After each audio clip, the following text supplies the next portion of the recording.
O consultor de empresas Valdez Ludwig esteve aqui no Sem Censura e deu uma verdadeira aula sobre o mercado de trabalho. Há uma transformação na economia toda. Então, o resumo da ópera é assim. Nós temos uma economia baseada em conhecimento. Só se vende, só se compra, só é conhecimento. Se ela é baseada em conhecimento, o que importa mesmo é a inovação. O que importa para uma empresa, o único fator de competitividade que sobrou para as empresas chama-se inovação, a capacidade de inovar. Inovação só vem de gente. Inovação não vem de máquina. Então o ser humano passou a ser a chave da estratégia das empresas. O empresário bacana sabe que a única coisa que presta na empresa dele são os funcionários dele. Que o resto não vale nada.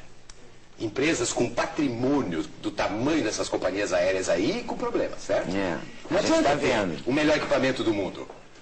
Certo? Não adianta isso. Se você não colocar o teu funcionário em primeiríssimo lugar. É a única coisa que vale. Tá certo? Se eu deixo de ser senhor de engenho, eu não preciso de capataz. Por que tem capataz? Porque o senhor de engenho detesta sujar as mãos. Então o que ele faz? Ele contrata um capataz. Nas nossas empresas ele dá o nome de gerente para esse cara. Aí você pergunta, o que você faz pro gerente? Nada. Certo? O que você faz aqui? Eu coordeno. Eu supervisiono. Nada. Ele não faz nada. Ele passa o dia como capataz. Ou seja, controlando os outros. Certo? Acabou o que eu pedi? Eu pedi outro. Cadê o relatório que o homem está pressionando? Sempre tem um homem pressionando o cara. Né? Ele fica no meio de campo. Está desempregado. Está desempregado. É um cara que não sabe fazer nada. Só controlar os outros. Daqui que eu assino, adoro assinar e tal. Agora, essa estrutura ainda vige, quer dizer, por quê? Se tem senhor de engenho e tem capataz, é porque tem a terceira raça, que é a maioria das pessoas que tem uma vocação para escravo. Aí é a questão do empreendedorismo. Eu não posso mais ir para o mercado de trabalho como um escravo. O que é o escravo? Detesta trabalhar. E é fácil de fazer o teste. É fácil fazer o teste para saber se é escravo ou não. Você pergunta para a pessoa assim, e se você ganhasse na Mega Sena? Aí o cara diz assim, se eu ganhasse na Mega Sena, não passava nem na porta daquela empresa. É tanto que ele odeia trabalhar. Bom, ele tem a síndrome do domingo de noite, aquela história toda. Ele confunde o salário completamente. Ele acha que ele ganha pouco e ponto final. Ele esquece que a regra do salário é igual no mundo inteiro, desde Adão e Eva. As pessoas recebem pela sua raridade e não pela sua importância. Os professores estão em alta e ganhando pouco. Por quê? Porque tem muito e o Popó ganhou em 12 minutos o quê? Certo? O que nenhum professor vai ganhar, mas Popó só tem um. E professor tem muito. E o erro definitivo do escravo é trabalhar mal porque ganha pouco. Por que você está trabalhando tão mal? Porque eu ganho pouco. Com o dinheiro que eles me pagam, não é para fazer trabalho espetacular, não. E aí ele fica ali. Quem é que vai te achar? A minha orientação, cadê? Tá lá. Primeiro, se você ganha pouco, sabe o que você tem que fazer? Um trabalho espetacular. Porque aí alguém te acha. O cara que começa a jogar bola, ele começa a jogar bola ganhando salário mínimo. Ele não faz gol contra porque ganha pouco. Vou fazer gol contra. Por quê? Porque eu ganho pouco. Ele vai e mostra o talento dele. E aí alguém descobre. Você ganha pouco, faça um trabalho espetacular, pô. Olha que engano. E o pior ainda, o escravo tem essa coisa de não gostar muito do salário, que ele gosta do benefício. Entendeu? Tem ticket, tem vale, tem não sei o quê. O importante é cesta básica. Né? Agora por quê? Porque a estrutura industrial ainda está aí, a velha, para a maioria das empresas. Mas agora, um funcionário que é maravilhoso e que nunca é reconhecido, tem que se demitir da empresa? Claro que ele tem que sair. Procurar outro. Claro, já faz um trabalho, uma desgraça que você está. Você faz um trabalho espetacular, o cara continua pagando pouco. O pagamento, você tem que saber quanto você vale no mercado. O cara chega para mim e diz assim, eu quero aumento. Eu digo, tem alguém querendo contratar você? Não. Ué, então você vale, meu amor. Isso é no mundo inteiro. Não importa se é socialismo, comunismo ou capitalismo. Isso aí vai desde Adão e Eva. Então você tem que saber quanto você vale também. Para poder exigir. É a passeata onde o servidor público. Eu quero. O que eu quero. Não quero do que quer. Quanto você vale? Me diga quanto você vale. Infelizmente é assim. Esse modelo industrial velho morreu então. Então é o fim do capataz. O fim do morre junto o tal do gerente. É o fim completo da escravidão. Agora sim acabou a escravidão. Qual é a tragédia embutida aí, Leda? é que esse novo mundo dessas empresas bacanas que a gente está conversando até agora, é para muito pouca gente. A maioria das pessoas que estão sem emprego são esse perfil, que estão precisando de um capataz ainda, um bom senhor de engenho. Então, é um dilema que nós temos, que então, é transformar... A chamada ratatouille está ali cuidando? Não, nós temos que... Não, o desafio não é botar as nossas crianças na escola, elas já estão. O Brasil está com todas as crianças na escola nesse momento, praticamente todas. É bobagem. O problema... Melhorar a escola. Não, o nosso problema é colocar um adulto de volta na sala de aula. Porque a questão não é qualificar a pessoa. Não tem como. Meu amigo, você... você... A questão é atualizar? Não, é educação básica. Eu vou dizer por quê. O indivíduo, você não tem mais trabalho aqui. Por quê? Porque esse torno aqui era manual, não tem, agora é torno de comando numérico, é software. Eu vou me qualificar. O indivíduo tem a 4ª série de 1º grau. Aí vai para a aula de comando numérico, vai para a aula de álgebra booleana. Tem condição? Tem que ter o 2º grau completo para começar a trabalhar nessas coisas que nós temos hoje. Tem que saber regra de 3. Para ler o jornal, né? Precisa saber regra de 3. Então a questão é que nós temos uma massa de desempregados entre os 35 e os 50 anos de idade que tem a 4ª série de 1º grau. Sobrou só o emprego da mão de obra. E não existe mais emprego para mão de obra. Ninguém quer contratar mais a mão de ninguém. Na escola de samba, querem contratar a mão de alguém? Você quer contratar o talento de alguém, você quer contratar o sonho de alguém, você quer contratar o conhecimento de alguém. Porque, a mão, a máquina está fazendo. Até porque hoje tem que ser feito com máquina para não machucar o funcionarinho. Porque é tudo para o meu funcionário. As empresas bacanas são maravilhosas, porque elas já sabem disso. E aí demitem a gerentada velha. E aí tem a escassez absoluta no mercado. De quê? De líderes. A escassez total. A maior dificuldade de contratação... A Miriam sabe disso. Mas tirando o gerente, sobra o dono, não é isso? Que vai Só ter o senhor de engenho, Mas se ele não tiver talento para liderança, ele faz o quê aí? Normalmente ele tem, se ele já está tocando uma empresa bem. O acionista, o presidente... Porque ele vai ter que se relacionar com a equipe dele. Se ele não tem, deve se permitir contratar uma direção qualificada? E é o que está acontecendo. As grandes empresas hoje buscam o líder. O líder é o líder. A rotatividade de executivos hoje, presidentes de empresa, está da casa de, no caso dos Estados Unidos, 22% no último ano de presidentes foram embora, mandados embora. Presidente de empresa. Porque também existe uma irrealidade nisso, de um funcionário ganhar R$1.000 por mês. E o presidente, quando sai, depois de dar um prejuízo medonho, certo? Leva um bônus de 4 milhões de dólares. Absurdo. Quer dizer, esses absurdos estão ocorrendo, que ninguém sabe muito bem de onde vem esse talento todo dele. Então, o que nós precisamos? Empresários, cidadãos, conscientes, ecologicamente comprometidos para não acontecer o que aconteceu aí. É cadeia mesmo, que é para dar o exemplo, que é para eu tomar cuidado que isso dá cadeia. Não vai sujar o rio assim mais, não. É esse o empresário que se precisa. Esse empresário, ele não contrata gerente.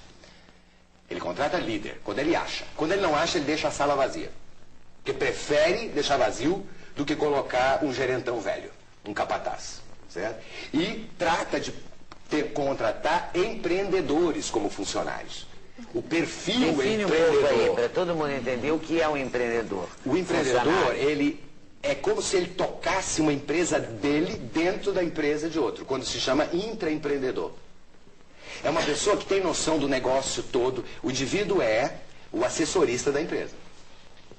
Se entra um cliente e diz, onde é que eu posso falar? Ele nunca responde, isso não é comigo, aqui eu só cumpro ordens. Ele diz, é comigo mesmo, doutor, o que é que o senhor deseja?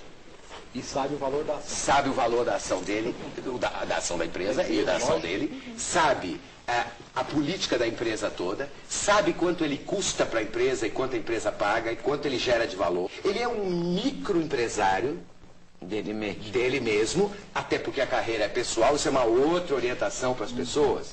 Quer dizer, a carreira é tua. Não delegue a tua carreira para o teu chefe, muito menos para a tua empresa. Porque a empresa que você trabalha, ela não é desenvolvedora de carreiras. Ela desenvolve os negócios dela, onde a tua carreira é importante. A carreira é tua. Cada vez mais tua. Porque é conhecimento que você vende. Certo? Então, o empreendedor é um indivíduo que busca as oportunidades, ele percebe a oportunidade, ele é observador, ele corre riscos, adora correr risco. sem correr perigo. Então ele planeja. O planejamento é que está entre isso. Você pode correr altos riscos com pouco perigo. Claro. A palavra que está no meio chama-se planejamento. Então, é um indivíduo que sabe planejar e, fundamentalmente, é um indivíduo que ama trabalhar. Trabalhar é uma dádiva, certo? É a Fernanda Montenegro. Como é que você quer morrer? No palco. Meu sonho é morrer no palco. Pergunta para os funcionários das empresas, o sonho deles é esse. Meu sonho é morrer eletrocutado aqui nesse escavo. Você pergunta para o escravo, qual é teu sonho? Aposentar. Porque daí eu vou. Aí eu falo o quê? Vai morrer? Que sonho besta de aposentar. Tem o sonho do artista.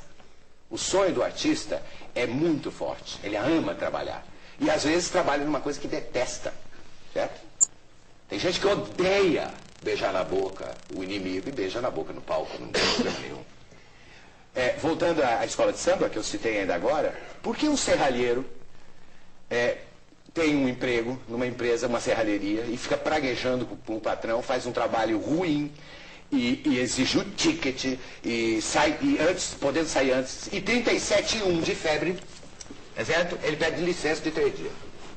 Quando ele sai dali, às 6 da tarde, e vai para o barracão da escola, ele vai para qual função? Mesma. Se lá não tem ticket, lá não tem ticket, lá não tem nada. De noite ainda por cima. O banheiro eu sei como é que eu já fui. É aquela coisa. E ele faz um trabalho espetacular lá na escola de samba. Então não me vê que esse fato primeiro tem que ter necessidades básicas resolvidas. Depois tem que ter o quê? É porque a escola de samba dá a ele a oportunidade de realizar um sonho. E a maioria das empresas, nem a política da empresa não está nem aí para os sonhos das pessoas. Mas o novo chefe tá, né? É isso que eu escutei. Eu escutei antes de ontem, dessa empresa que eu citei ainda agora. Eu escutei. Eu estou preocupado com o sonho individual dos meus funcionários. A primeira pergunta quando o cara vem trabalhar é: qual é teu sonho? Para a empresa ajudar ele a realizar. Aí a empresa vai que vai, bacanérrima e tal. Veste a camisa, né? Eu estou muito agoniado com algumas coisas. Eu estou mais agoniado com essa obsessão pela formação, que não ajuda muito, não. Concordo. Você tem razão. É 400 MBAs. Rosnando com esse negócio de formação.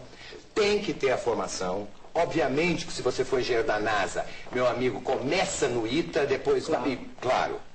Depende da função que está, mas parar com a obsessão. Vai atrás do que você é forte, certo? Esquece, gerencia o que você é fraco.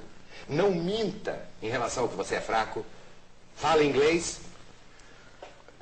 More or less, or a little bit. Não é nada. Você fala little bit é porque não fala nada. As empresas estão parando de investir no inglês das pessoas, porque descobriram que depois de 3 anos ninguém sai falando coisa nenhuma, que vira uma social, a empresa paga o meu inglês. Aí vai pro inglês. E ninguém fala nada de inglês. Eu estou falando uma coisinha. Eu não sou contra aprender inglês, pelo amor de Deus. Todo mundo tem que aprender. E se a tua profissão exige o inglês, faz o curso. Depois conversa com o pessoal do teu curso sobre qual é a melhor maneira de viajar para aprender inglês mais forte. Certo? Acho que tomar cuidado. Investe. Se o inglês é fundamental no seu trabalho, investe Eu nele. quero dizer, o que é fundamental hoje... Se é uma ferramenta, investe. O que é fundamental hoje é a capacidade inovadora. Agora, eu queria colocar um desafio aqui à mesa. Esse é o empreendedor. Ai, meu Deus. Onde está, na escola de 1º grau e 2º grau, o que eu falei que era o empreendedorismo? A escola está formando as pessoas para gostar de correr risco? Para perceber oportunidades? Para amar trabalhar? Não, nem um pouco. Nós não somos formados para ser empreendedor. Então todo mundo é empreendedor. Esse negócio. Eu não sou empreendedor. Eu não tenho dom. Todo mundo. Dom não existe. Para com isso de dom. O Mozart tinha dom para música. Um piano. Mentira! Mentira! Mas aos 6 anos ele tocava, porque tinha um piano. Se não tivesse piano, cadê o Mozart? Eu estou dizendo que tem que dar oportunidade ao talento, não vai acontecer. Tem que ter um piano por perto. Em algum momento a bolinha do Google chama na frente dele. Mas primeiro passou pelo judô, pelo não sei o quê, onde foi fracassando. As mães não, colocam a menina no balé. E deixam 10 anos no balé para a menina ficar na 4ª fila. E tem que ir lá gravar. Põe a menina no... Será que não faltou a bolinha de tênis para a menina?